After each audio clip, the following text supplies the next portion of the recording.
Hi guys, welcome back to another episode where Mike and I go over your guys' topics, comments, and questions. Today, I wanted to talk about a comment that we got, but before we get into that, I just wanted to mention thank you guys so much for all the support. We really appreciate it. Make sure you guys like and subscribe.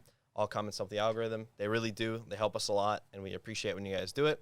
And with that, we can get into today's topic, which is man, this topic is hard because you almost have to rewire your brain to see the abundance in the market, which allows you to accept risk and loss on an ongoing basis and tell yourself that losing is just a part of the process.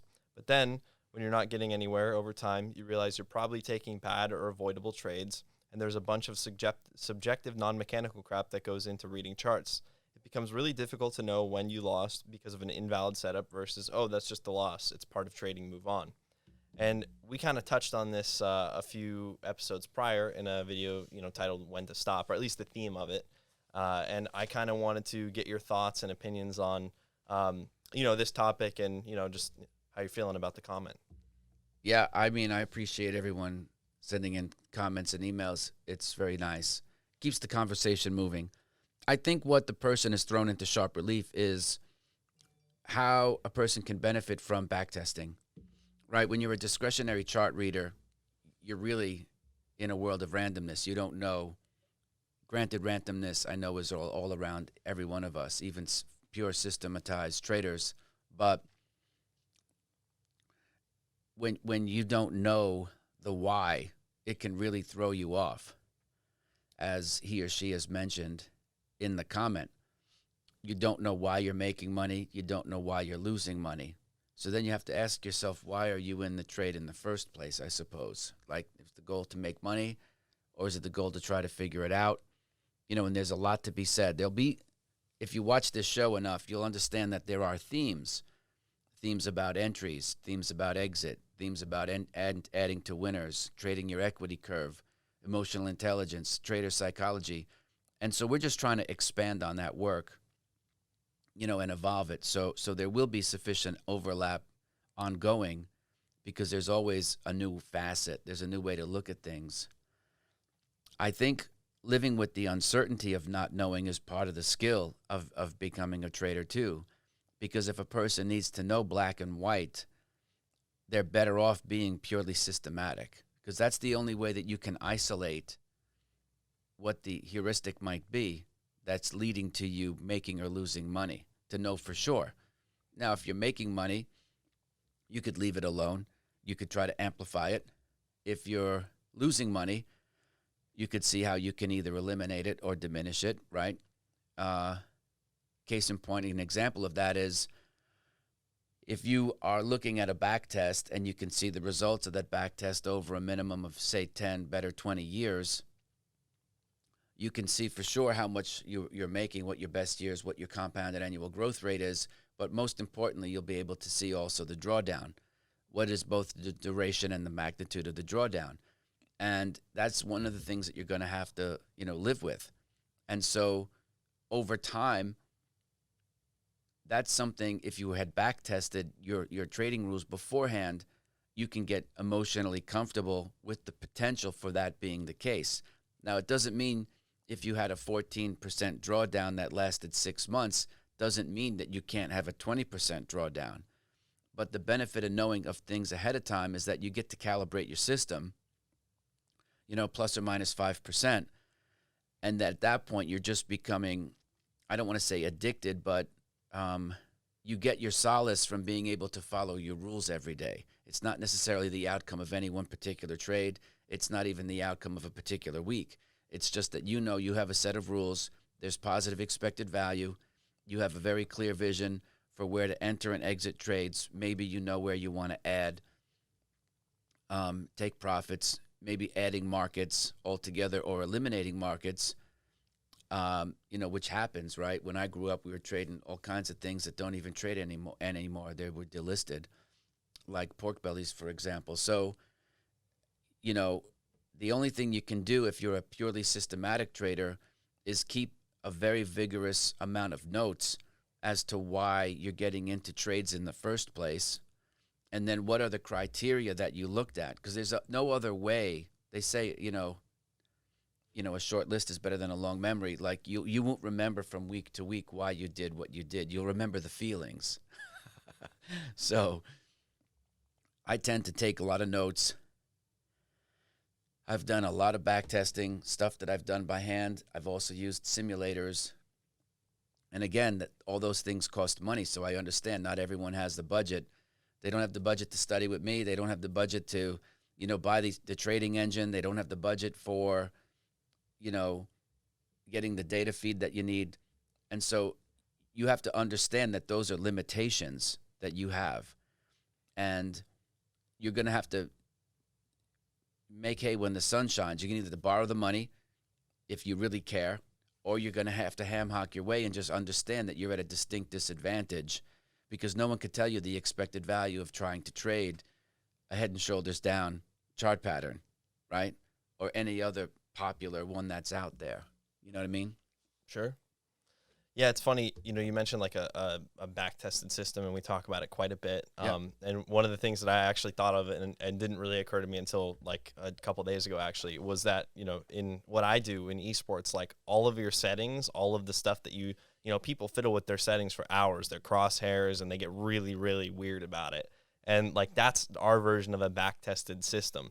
So it's gotten to the point now where like, there are these people who go on these live streams, like where, pro players are live streaming, and then occasionally they'll press escape and it'll show some of their settings, and people like stalk them. They're like, what is this guy's settings? What is it? What's his system? What's his sensitivity? Oh, that's fascinating. Oh yeah. And people get really, really weird about it. And so like, you have a group of people like studying these types of systems, and your version of our version of back testing would be very similar to, what's your win-loss percentage? What are the statistics that you can put out with, with this particular set of settings?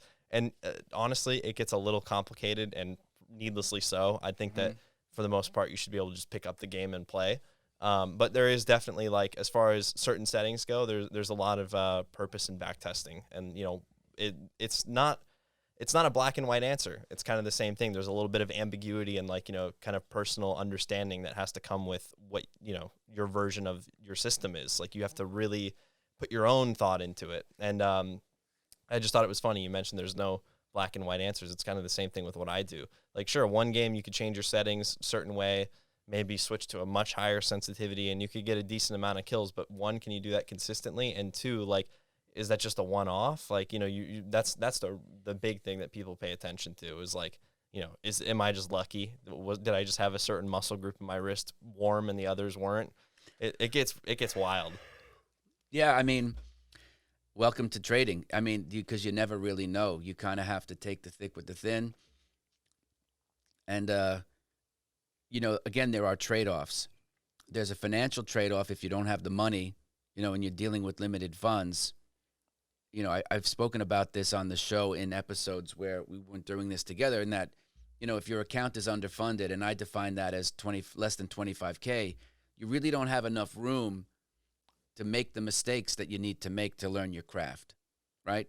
Because even professional sports teams have practices, right? Baseball players hit off the tee, something they've been doing since they're probably 6 years old, right? They have a hitting coach. They have a pitching coach. There's a catcher coach, right? There's an infield coach. Everyone's always working on something.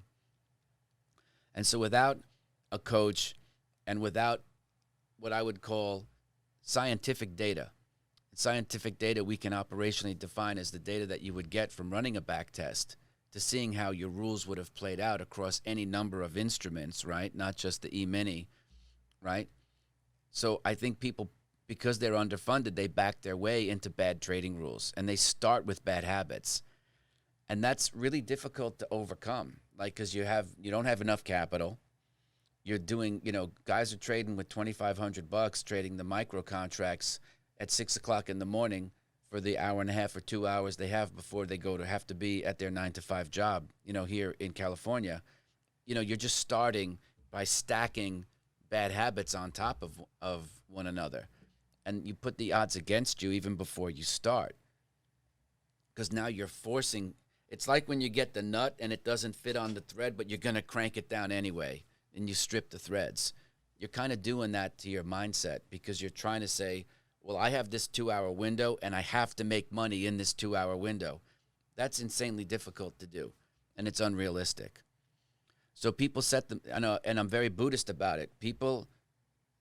Man creates his own, his own anxiety, his own uh, mental issues, and his own pain and suffering. I absolutely believe that. But it's because they're not open-minded. They hear something in a marketing blurb, or they assume that someone else is doing something that they can do it, and they come and they turn it into a fact. Their feelings become facts, which is a bad place to be.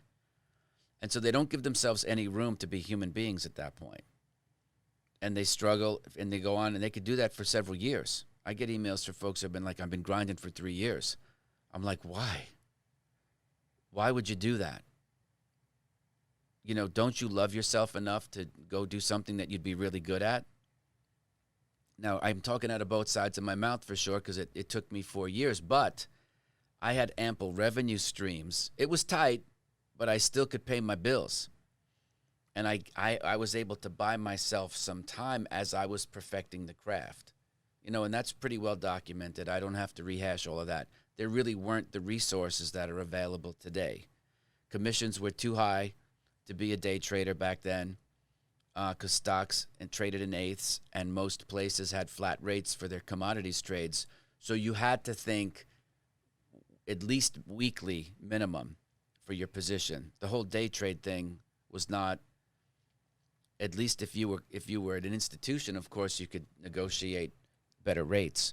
But for the person who was trying their hand at home, there wasn't really any. Even the discounted commission places had flat tickets that ranged between $30 and $50 a trade. So the idea that you could sit there and double-click your mouse and make 8 trades, you would eat up your account. You couldn't do it in today's day and age if your account was underfunded. So that's good and bad. It's leveled the barriers for entry, in that anybody who can fund an account with a couple of $100 can try their hand at it. But you don't give yourself enough room to be wrong. Because at the beginning, you have to look at your money as not yours. It's points in a video game. And you have to figure, like, I'm not the first one to say it. I certainly didn't come up with the expression. But your money in the account that you have right now, if you're 5 years or less of experience, is really there for tuition. It's not there for trading gains. So your whole mindset is fucked up from the get-go. And if you're too attached to not wanting to lose, which again on some level is and this is what makes trading so difficult, because when you want to make money, the first thing is to keep your losses small. In the beginning, at the same time, you have to understand that you're really chumming, you're panning for gold. You're trying to put on trades to see what is going to work and what is compatible with who you are as a person. Both things have to grow, your trading tactics and you as a person. And if you don't keep the documentation because you're a discretionary trader, you're really shoveling sand against the tide every day. And you can't expect reasonably to make any type of progress if you're not going after it from a scientific standpoint. Like you're a human guinea pig. You do all kinds of tests on stuff. But I know your documentation is insane. Like you keep records of stuff. And then you can kind of compare. I was the same way growing up. I had Lotus 123 was already on my machine and open. It was always open because I was always dropping numbers into columns and looking to kind of calculate things. I found it fascinating that you could model basically anything.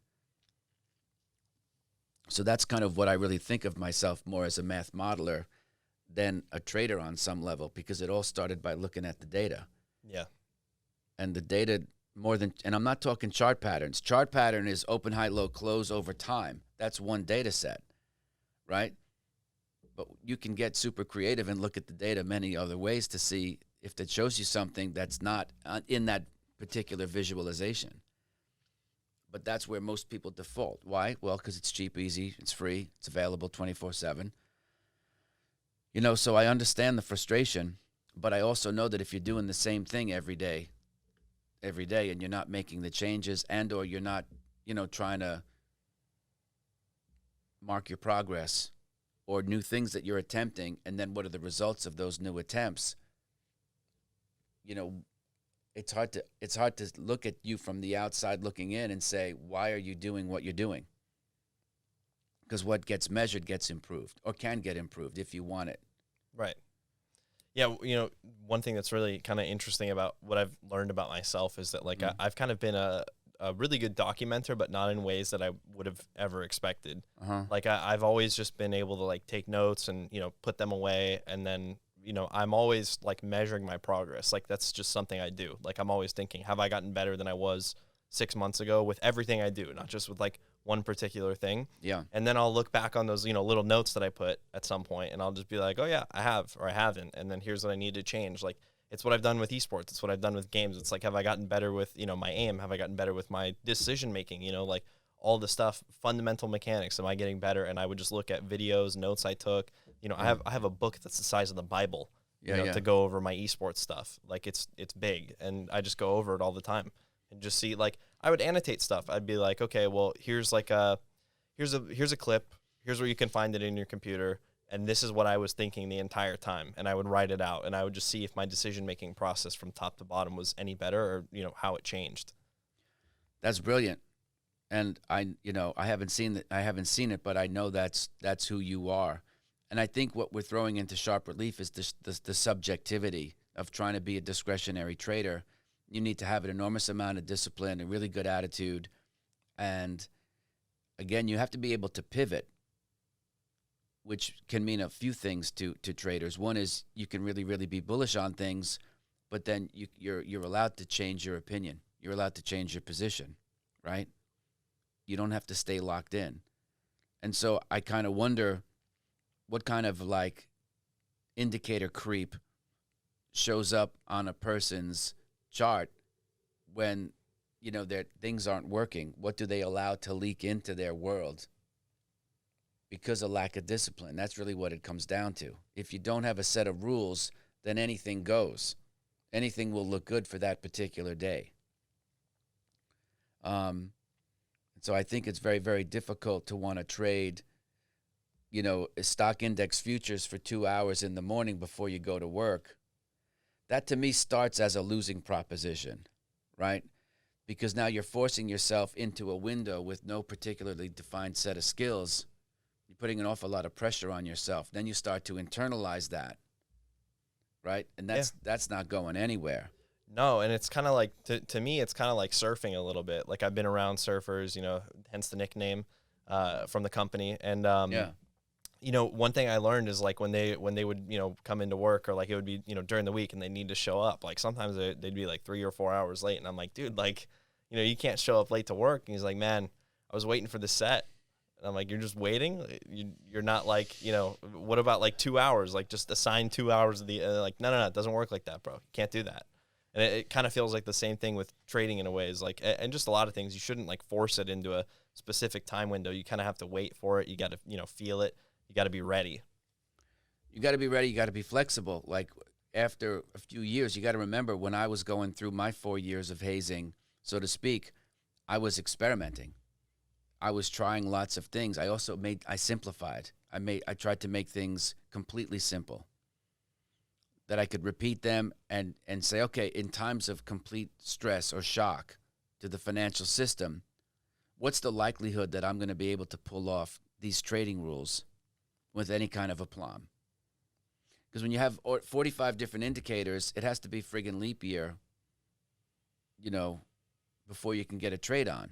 Then I find the more indicators you have, the more second guessing you have, because then you don't know how to. It's like learning a foreign language and how to conjugate the verbs from all the different tenses that you have. You've got a future tense, you've got a present tense, you have a couple of different past tenses, right? You have a conditional future, right? Right. There's all, like, I will have done this by then. Like, you can't practically think that you'll have all those rules down.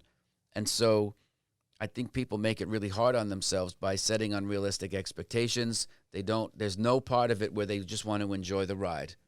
It's like, I want to go from 0 to 60 tomorrow. I want to be a pro, and I want pro results. I want to believe in the American dream. I want to believe the marketing hype that says I can make outsized gains. I want to believe that I could start with $1,000 and turn it into 10 million. And maybe you can, but it's not going to happen anytime soon. And you have to be willing to lose money perhaps even further endow your account along the way, because this is an experiential process. There's nothing intellectual about it. That you can't intellectualize your way to $1 million. You have to get in there and start doing the nasty froggy style, and don't worry about the money that you're losing. You have to learn your craft, right?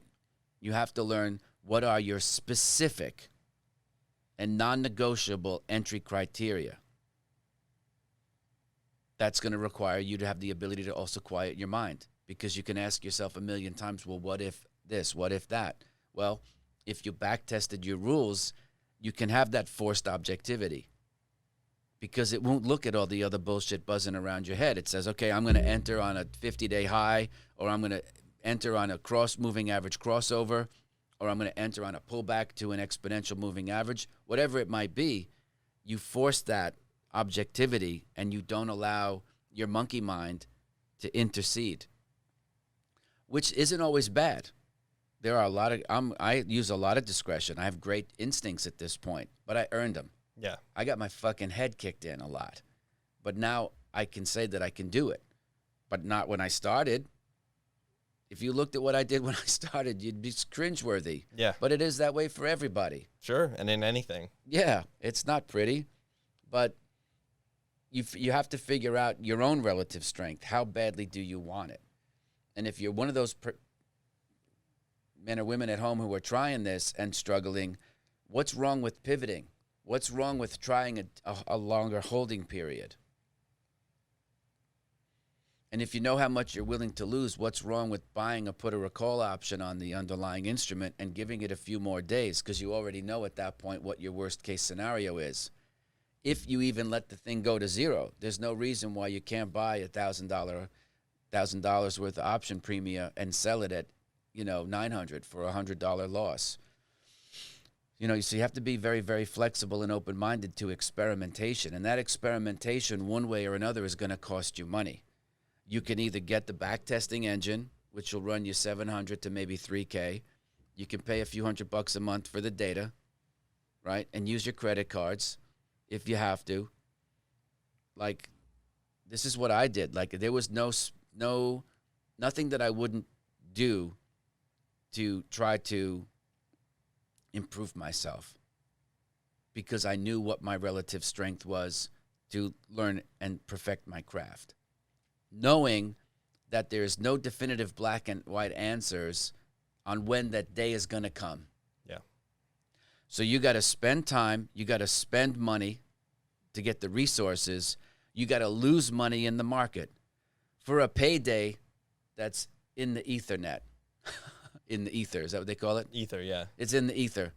You don't know when the day's coming, but you have to believe in yourself that you know that day is coming. You don't know when.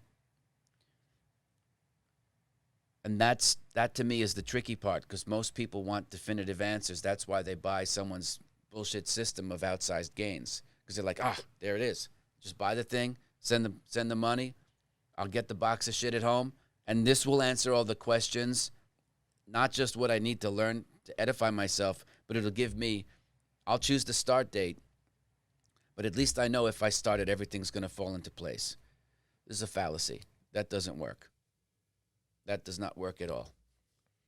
Yeah. It makes you feel good, because then you can delegate. Thank God I can just delegate this. I can send the guy money, solve all my problems. Right. Unfortunately, it doesn't work that way, which is why we don't sell trading systems, because there's no way to know if there's going to be any sense of compatibility anymore. If you try to set me up with a bombshell, how many times you try to set up somebody on a blind date? They two really good looking people, very successful. They go out and you're like, man, how'd the date go? And you're like, And it's like, there's no chemistry. Yeah. And so just like you in professional gaming, I can't make you play a role that you're not cut out for. Yeah. You're going to have to want it. It can't get the alcoholic to quit drinking unless he or she wants to actually quit. They have to have the willingness. The intellectual part, we know all the arguments. But unless they have the willingness to quit, smoking, drinking, drugging, sexing, gambling, whatever it might be, they have to have the will to want to do it. Same thing in trading. You can be compulsive and do the same thing every day, but if you're not getting different results from the activities that you're doing, you need to change your activity. Yeah. right? Because in management, they would say, look, if something's not working, you got to change the man or you got to change the man, right? The first instance, you got to replace the person, or first you give them a chance to fix themselves. And if that doesn't work, then you're going to change the person physically. Right. And so most people don't hold themselves to a higher standard. They let a lot of more liberal set of rules, not strongly or held close. You could call it discipline, I suppose. And that's why the performance doesn't show up. Now, anyone who's getting up in the morning and looking at the markets, I give them credit. But you have to look and say, there's a time to pivot. There's a time to try something differently. There's a time to look at a stock. Right, because every day that you trade when you're not making money, there is a little bit of opportunity cost. Now, as you get older, you realize like there could be a $10 move in a certain instrument, but if it's not your trade, it's not really a trade that you missed because you have your set of rules. So, this is what makes it difficult. I find in my general experience, and this is a generalization, is that people are reluctant to spend the money on the stuff that could really help them. I don't want to say that they're cheap, but they have a little bit of, they have caveat emptor times to the third degree. Caveat emptor cubed, right? And I can understand it. They've been sold a bill of goods before. They're looking for solutions in a box. They do not exist. There can be a couple of things that you can get that you can glean, but it's very, very rarely that it's worth the price of admission paid. So you overpay for stuff that you could probably find on your own, or you could just email me, and I'll tell you where the solution is for free on the internet. Two, they have an unrealistic expectation about how fast they're supposed to progress. Or progress. Sometimes I put the accent on the wrong syllable. And they forget how to enjoy the ride, which, because they want results, they want the status, they want who knows what. They don't have the grit. And that's a huge part of it too. A lot of folks, they're intellectually bright, but the third thing is they just don't have it in them to do this business. And it doesn't mean that they're losers or that they suck. It's just that this business requires that you have a certain type of emotional makeup. I was lucky in that I had 80% of it because I was born this way. The rest was situational. I had to learn it on the fly by being in the seat, maybe a little more. Maybe it's like 75-25, but I didn't take it personally when I lost money. I had to come to certain realizations, big aha moments, which I think I've already beaten to death. But anyway, did we hit all the points on the question? I know there was a lot of aspects to the question. Don't be afraid to pivot. There's nothing wrong with it. It doesn't mean that you're quitting. You're just going to realign some things, try a new strategy, and see what works. Yeah, I do think, I do believe that we actually hit all the points on this question. I think that's probably a good place to wrap up, no? Sounds good to me. All right. Thanks, everyone, for being here. Appreciate you guys. Yep, thank you guys so much. We really appreciate all the support. If you guys haven't already, make sure you guys like and subscribe. All comments help the algorithm, and I will see you guys in the next one. Okay, everybody, thanks for being here. Please take a minute, like and subscribe to the show. You could also leave a comment. I don't have all the answers, so it's good to get some feedback. Also, if you would like to support the show, check out the links below. You can get the free audiobook of The Inner Voice of Trading, and also information about the course that I teach with Victor Sperandio. Thanks for being here, folks. I'll see you tomorrow.